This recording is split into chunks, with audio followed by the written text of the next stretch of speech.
Howdy Banger fans, Blayne Smith here with Dylan Gowan. How you doing, everyone?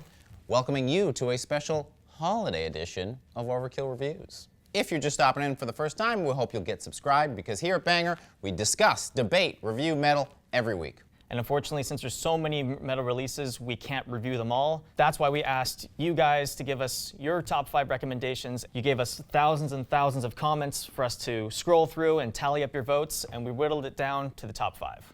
Definitely a diverse list, so let's get into the albums that you guys voted for. The number 5 record you guys chose was High on Fire, Electric Messiah.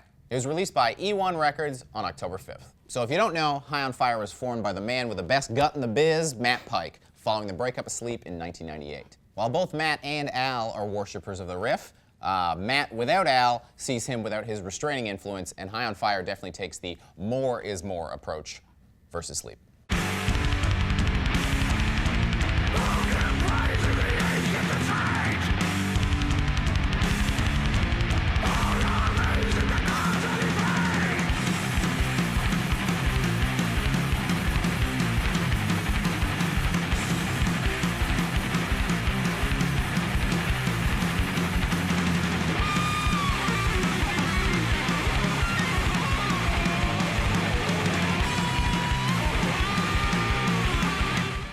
For Matt Pike, putting out bad records is a lot like wearing a shirt. He doesn't really do that. So first off, this record is paced incredibly well. The two 10-minute songs are flanked on all sides by some fast, punchy jams, and the last song on the record is actually one of my favorites, Drowning Dog.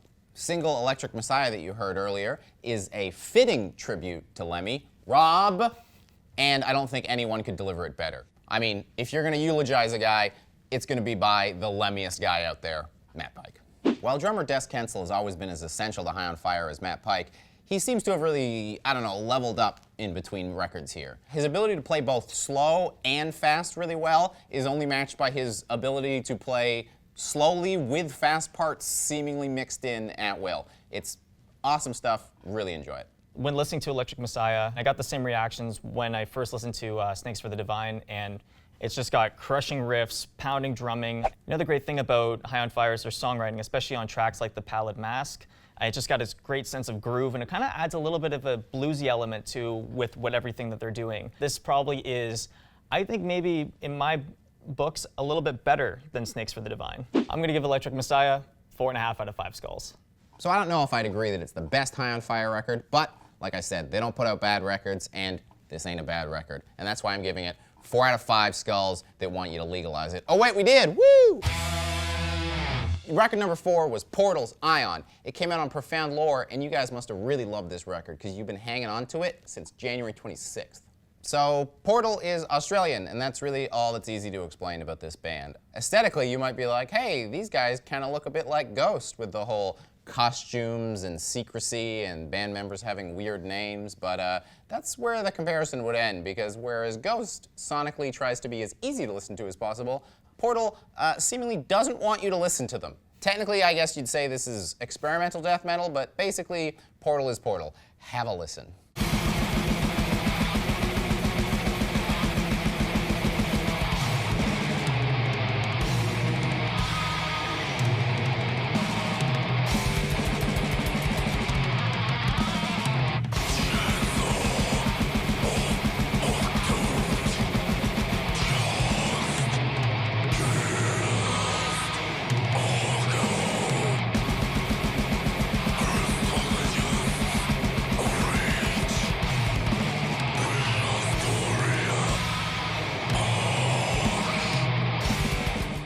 So this is an extremely difficult band to review because they're just weird. It's that kind of Lovecraftian madness thing where the more you understand about it, the less sane you are, and then you try and talk to people and you get socially ostracized.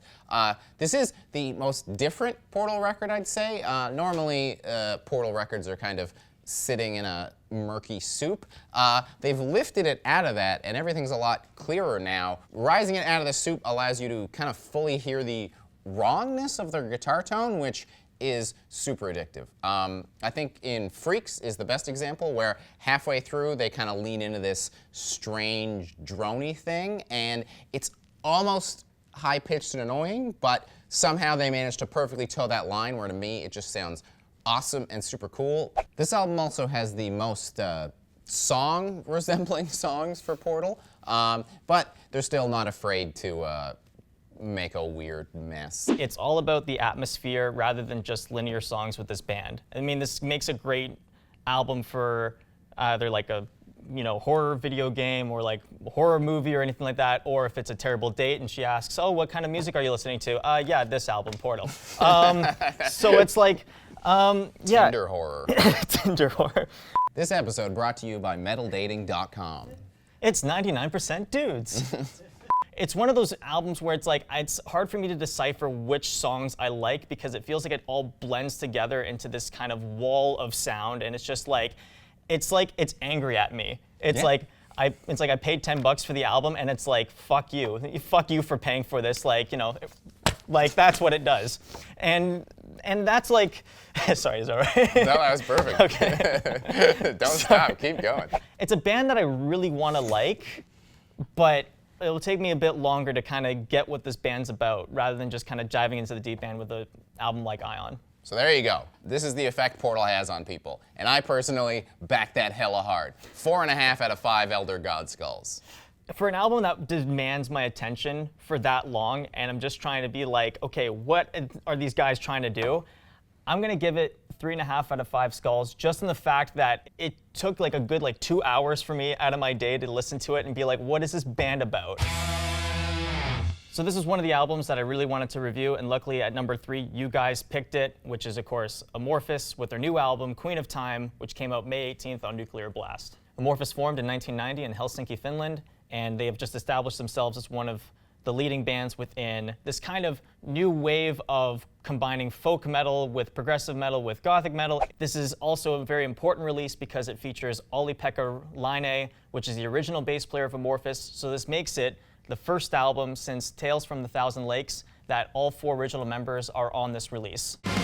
Close your eyes now, give in to the night. Soar above the stars, forget what's behind. Don't stare up at the setting sun or the light of dawn. Follow the thread of gold, drift on its tide. It's a path of stars. So the album starts off with a track called The Bee, and I know that's kind of a little strange title, but it's an amazing song. Tommy's vocals are just, it really shines with this track, how it goes from this guttural to clean singing, and you kind of get a sense of what Amorphis is really about, especially in that one track. And what's also great about this album is all the guests that they have. Kriegel from Helveti on the pipes. You also have Jorgen from Shining adding some saxophone to it. And he's kind of like the go-to sax guy for every metal release. He is the guy. He's the sax man. He's the sax man. I'm not as huge on Amorphis. The last Amorphis records I was really into was when they were using a logo, and then they switched to a font. And generally, when bands switch to a font, that's when I say, bon voyage. Hua. Didn't stick, whoops. There are elements I like here. Message in the Amber has a fun Einsaferum Victory Songs vibe that I can get behind, folk stuff. Generally cool by me. However, when a band goes the old font route, generally it means they bought some stocks in a keyboard company and took some vocal training that they want to show off to the choir they now travel with. There is so much singing on Amongst Stars. Pyres of the Coast is a song that really rocks, but then those keyboards come in and it sounds like I just got a high score. Yeah, but but Amorphis likes to blend and they like to experiment with different synth sounds because they're adding their proggy element to it. And of course, I like keyboards with bands. I think that works really well, especially with a band like Amorphis. When you like Amorphis, it's a little too serious. I mean, if you had said any of these bad things about Power Quest, I would have been like, yeah, Power Quest is pretty stupid, but they're also the best, and I love them. But look at how fired up you got. I'm not afraid of giving an album a perfect score, so that's why I'm giving Amorphis 5 out of 5 skulls, but is it possible that I can make them honeycombs because the album artwork is awesome? Accurate as it may be, that's my thing. Your thing is knowing what you're talking about. And that's why I'm giving this 3.5 out of 5 skulls that are drunk on keyboard vodka. So at the number 2 pick, this band's called Horrendous with their new album Idol, which came out September 28th on Season of Mist.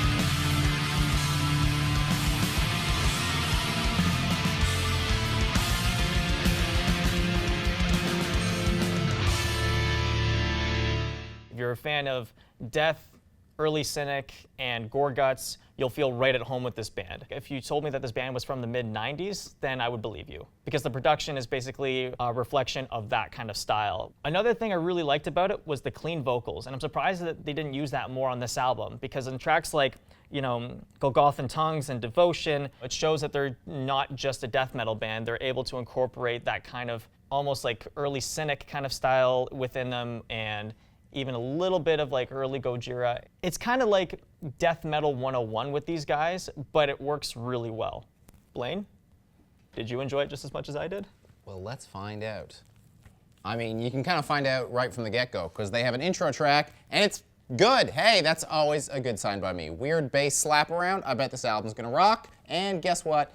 This album rocks. It's super awesome. I agree with a lot of what you said. I mean, there is a really cool blend of the aggression of death metal with the weird proggy stuff that perverts like you like.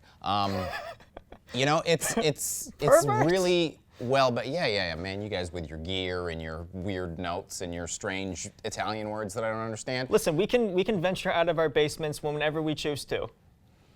You just don't choose to. We just don't choose to.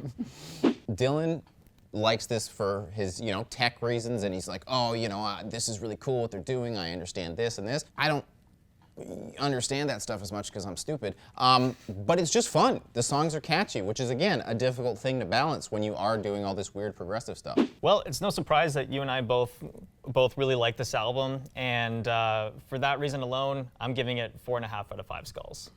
And hey, we finally gelled up. I'm also giving it 4.5 out of 5 Cenobite skulls. So, that brings us to the number 1 record you guys requested. Revocation, The Outer Ones. It came out on Metal Blade Records, September 28th. So, Revocation are some hard-working tech death boys from Boston. They formed in 2006, or shifted from another band in 2006, whatever, metal bands, you know how they do. And ever since then, they just pretty much crank out a record every year or two, and yeah, let's find out what this one sounds like.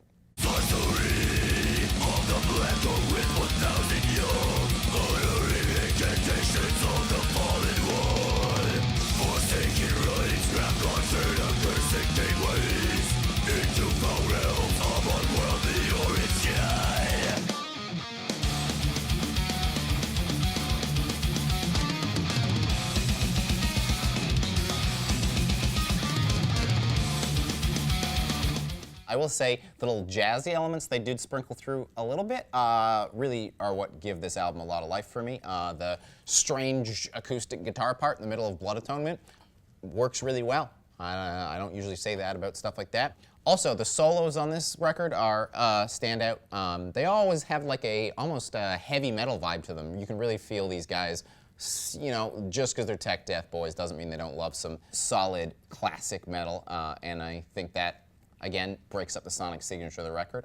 I was a little surprised to see this as the number 1 pick, though. There's nothing wrong with what they do. I want to reinforce that. This is called The Outer Ones. It's a Lovecraftian-themed album, but we had Portal and Horrendous on here, and this is definitely the most vanilla of those 3 bands. So, kinda had a hard time super getting into it. They kind of are one of those bands that it's hard to pigeonhole what style of metal that they play, because they do pretty much a little bit of everything. They throw in elements of black metal, they throw in elements of thrash, they throw in death metal, so they kind of just give the whole cliff notes, if you will, of extreme metal. The Outer Ones is, you know, it's a fun album to listen to. David is definitely a very underrated guitar player within the metal community, especially with his training at Berklee College of Music Snobs. You know, it's definitely served him well when coming up with great melodic overtones within a lot of Revocation songs. And of course, Ash Pearson, this is his second studio record with the band, who is, again, a really solid drummer, Some of you may recognize him from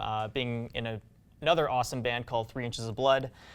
So he kind of brings in those kind of elements into the mix, and he just suits with the band very well. My favorite part has to be in the track The Outer Ones, where it kind of gets into that almost Meshuggah-y, very groovy thing, and then it's just intense, fast double kick. This is a solid album by Revocation. Definitely is gonna make a lot of guitar players scratch their head trying to decode how David writes a lot of these songs, and therefore I'm giving this album 4 out of 5 skulls.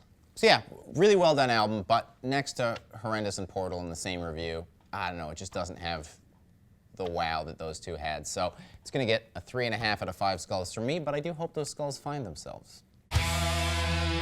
That was the top 5. This will be the 6 to 10. So starting at number 6, take it away, Dylan.